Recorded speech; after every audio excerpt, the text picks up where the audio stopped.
आला. गृहनिर्माण मंत्री महोदय, मी आपल्या अनुमतीने पंढरपूर मंदिर अधिनियम 1973च्या कलम 49(1) व 2 अन्वये श्री विठ्ठल रुक्मिणी मंदिरे समिती पंढरपूर यांचा सन 2022-23 या आर्थिक वर्षाचा लेखा परीक्षण अहवाल व त्यावरील अनुपालन अहवाल सभागृहासमोर ठेवतो. लेखा परीक्षण आणि अनुपालन अहवाल सभागृहासमोर ठेवण्यात आला. आता राज्यपालांच्या अभिभाषणावरती उपमुख्यमंत्री तथा जलसंपदा व लाभक्षेत्र विकास मंत्री महाराष्ट्र भूविकास महामंडळ मर्यादितचा अहवाल अजितदादांचा. मंडळ.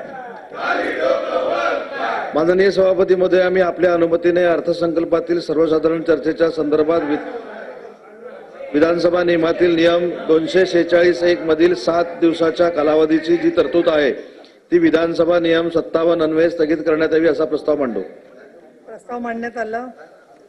याच्यानंतर आपण लक्षवेधी आहेत आणि विविध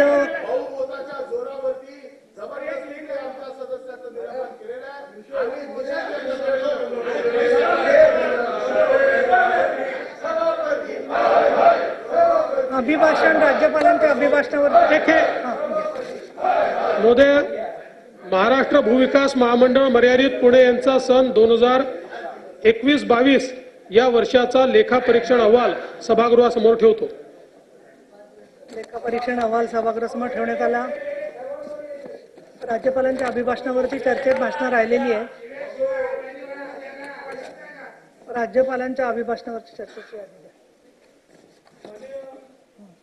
महोदया, एक गोष्ट या ठिकाणी रेकॉर्डवर आली पाहिजे की अशा प्रकारे ज्यावेळी ठराव मांडला गेला यापूर्वी देखील कधीही त्याच्यावर चर्चा झाली नाही. हा ठराव चर्चेचा ठराव नसतो.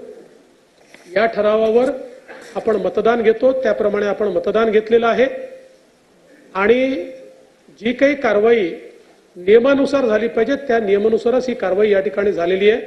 त्यामुळे हा जो काही आग्रह दुराग्रह विरोधी पक्षाचा होता तो पूर्णपणे चुकीचा आणि नियमबाह्य होता हे देखील या ठिकाणी रेकॉर्डवर असलं पाहिजे.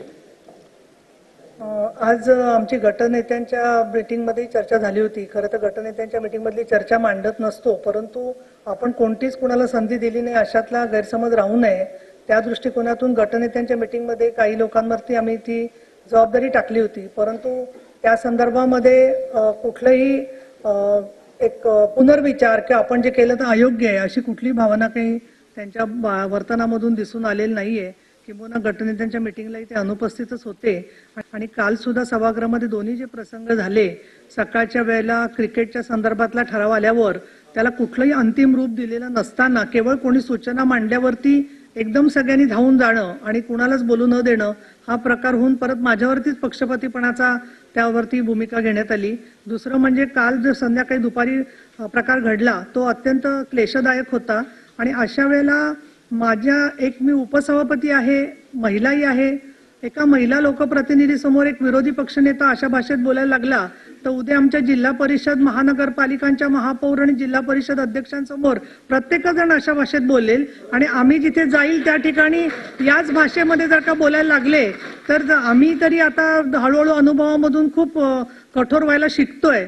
पण बाकीच्या महिला ज्या आहेत त्यांना काम करणं मुश्किल होऊन जाईल आणि परत त्याची दरपोक्ती की मी हे असं करतो कारण मी हे करणारच म्हणजे ही कुठल्या प्रकारची संस्कृती रुजवली जाते ते खरं तर त्यांच्या नेते मंडळींनी पण विचार केला पाहिजे की ठिकठिकाणी महिलांना असुरक्षित वाटेल असं वातावरण कशा पद्धतीने केलं जात आहे आणि म्हणून अत्यंत दुःखित अंतकरणाने हा निर्णय आपण घेतोय.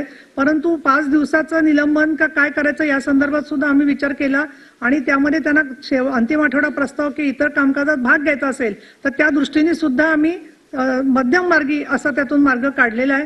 आणि फक्त मला या ठिकाणी बाकीच्या सभासदांना सुद्धा सूचना करायची आहे की एखाद्याला बोलायला मिळालं नाही किंवा एखाद्याला आपल्याला सगळेच्या सगळे मुद्दे अगदी अर्ध्या तासात मांडायचे होते ते 10 मिनिटात मांडायला मिळाले की आपण सत्ताधारी पक्षात आहोत किंवा आपण कुठे आहोत यापेक्षा सभागृहाच्यासाठी किती वेळ शिल्लक आहे आणि त्याच्यानुसार मला किती वेळ मिळतोय या संदर्भात जरूर त्यांनी एक विचार केला पाहिजे. कुठल्याही परिस्थितीमध्ये मधल्या वेलमध्ये येऊन त्या टेबलवरती मारणं किंवा असे जे प्रकार होतात सगळे, तर ते सुद्धा कुठेतरी त्याचा लोकांनी आत्मपरीक्षण केलं पाहिजे असं मला इथे सांगावंसं वाटतं. आणि 5 दिवसाच्या या सगळ्या कामकाजामध्ये विरोधी पक्षालाही माझी जरूर विनंती राहील की त्यांनी या संदर्भातली आमची भूमिकाही समजून घ्यावी. या सभागृहामध्ये अनेक लोकांची निलंबनं वेगवेगळ्या कारणांनी झालेली आहे, त्याचा इतिहासही कधीतरी अनौपचारिकरित्या मांडता येईल आणि म्हणून अत्यंत न्याय्य, योग्य आणि उचित अशा पद्धतीची कारवाई चा प्रस्ताव आपण इथे मांडलेला आहे. आता आपल्याकडे थोड्याच वेळामध्ये आपल्याला राज्यपालांच्या अभिभाषणावरती चर्चेत घेणारी जी नावं माझ्याकडे होती, अहवाल कसला? मराठवाडा विकास महामंडळाचा अहवाल ठेवा. सभापती महोदय, मी आपल्या अनुमतीने कंपनी अधिनियम 2013च्या कलम 395(1) मधील तरतुदीनुसार मराठवाडा विकास महामंडळ मर्यादित छत्रपती संभाजीनगर यांचे 22-23 या आर्थिक वर्षाचा 56वा वार्षिक अहवाल विलंबाच्या कारणासह सभागृहासमोर ठेवतो. अहवाल सभागृहासमोर ठेवण्यात आला. बनसोडे काय मांडायचंय? कसला अहवाल आहे? द्या चला.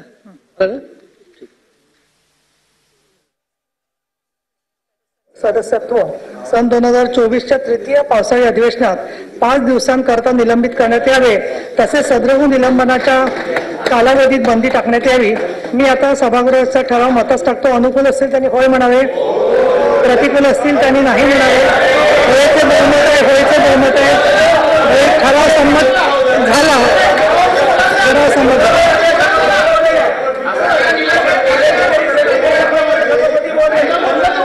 ठराव मंजूर झाला. आता निलंबन झालेलं आहे. सन्माननीय विधिमंडळाचे नेते बोलतात. चर्चा होत नाही, या ठरावावर चर्चा होत नाही. विधानमंडळाचे नेते बोलतात. निर्धारित केले असल्याचे अभिभाषणामध्ये माननीय राज्यपाल महोदयांनी स्पष्ट केले आहे. विदेशी गुंतवणूक वाढवून त्याच्या माध्यमातून राज्यात 2 लाख नोकऱ्या उपलब्ध होणार असल्याने बेरोजगारीची समस्या सोडवण्याकरता सरकार प्रयत्नशील आहे. निर्यात वाढवण्याकरता शासनाने महाराष्ट्र निर्यात प्रोत्साहन निधी 2023 योजना घोषित करून औद्योगिक क्षेत्रात 50,000 करोड रुपयाची गुंतवणूक वाढवल्याने प्रत्यक्ष अप्रत्यक्ष 1 लाख रोजगार निर्माण होणार आहेत. आणि तसेच औद्योगिक पीएम मित्र पार्क योजनेतून विदर्भात नांदगाव पेठ अमरावती येथे मोठ्या प्रमाणात रोजगार निर्माण होणार आहेत. त्याबद्दल मी माननीय राज्यपाल महोदयांचे त्यांच्या भाषणात स्पष्ट उल्लेख जो त्यांनी केला त्याबद्दल मी व्यक्तिशः आभार त्यांचे या ठिकाणी मानतो. शेती क्षेत्राच्या दृष्टिकोनातून शेतकऱ्यांकरता सरकार अनेक 2024 रोजी श्री अंबादास दानवे विरोधी पक्षनेते यांनी सभागृहात चर्चा करीत असताना सभागृहातले सन्माननीय सदस्य श्री प्रसाद लाड यांचे प्रति अत्यंत आक्षेपार्ह, अशोभनीय व अश्लाघ्य अपशब्द वापरून व बेशिस्त वर्तन करून विधान परिषद सभागृहाची प्रतिष्ठा मलिन केली व सर्वोच्च सभागृहाचा अवमान केलाय. त्यांच्या या अतिशय असभ्य, बेशिस्त व संसदीय प्रथा, परंपरा व शिष्टाचारांचे घोर उल्लंघन करणाऱ्या अशिष्ट वर्तनाकडे दुर्लक्ष केल्यास संसदीय प्रथांचे अवमूल्यन होऊन सभागृहाच्या कामकाजाबाबत चुकीचा पांडा पडेल. सबब त्यांच्या या अत्यंत बेशिस्त आणि अशोभनीय वर्तनाची गंभीर दखल घेऊन ही विधान परिषद असा ठराव करत आहे की अंबादास दानवे विरोधी पक्षनेते यांचे सदस्यत्व सन 2024च्या तृतीय पावसाळी अधिवेशनात 5 दिवसांकरता निलंबित करण्यात यावे, तसेच सदृह निलंबनाच्या कालावधीत बंदी टाकण्यात यावी. मी आता सभागृहाचा ठराव मतास टाकतो. अनुकूल असतील त्यांनी होय म्हणावे, प्रतिकूल असतील त्यांनी नाही म्हणावे. होयचे बहुमत आहे, होयचे बहुमत आहे. ठराव संमत झाला. ठराव संमत झाला. सभागृहाचे सन्माननीय सदस्य श्री प्रसाद लाड यांचे प्रति अत्यंत आक्षेपार्ह, अशोभनीय व अश्लाघ्य अपशब्द वापरून व बेशिस्त वर्तन करून विधान परिषद सभागृहाची प्रतिष्ठा मलिन केली. सबब त्यांच्या अत्यंत बेशिस्त व अशोभनीय वर्तनाची गंभीर दखल घेऊन विधान परिषद असा ठराव करीत आहे की माननीय श्री अंबादास दानवे विरोधी पक्षनेते यांचे सदस्यत्व सन 2024च्या तृतीय पावसाळी अधिवेशनात 5 दिवसांकरता निलंबित करण्यात यावे. सदर निलंबनाच्या कालावधीत त्यांना विधानमंडळाच्या परिसरात प्रवेश करण्यास बंदी घालण्यात यावी.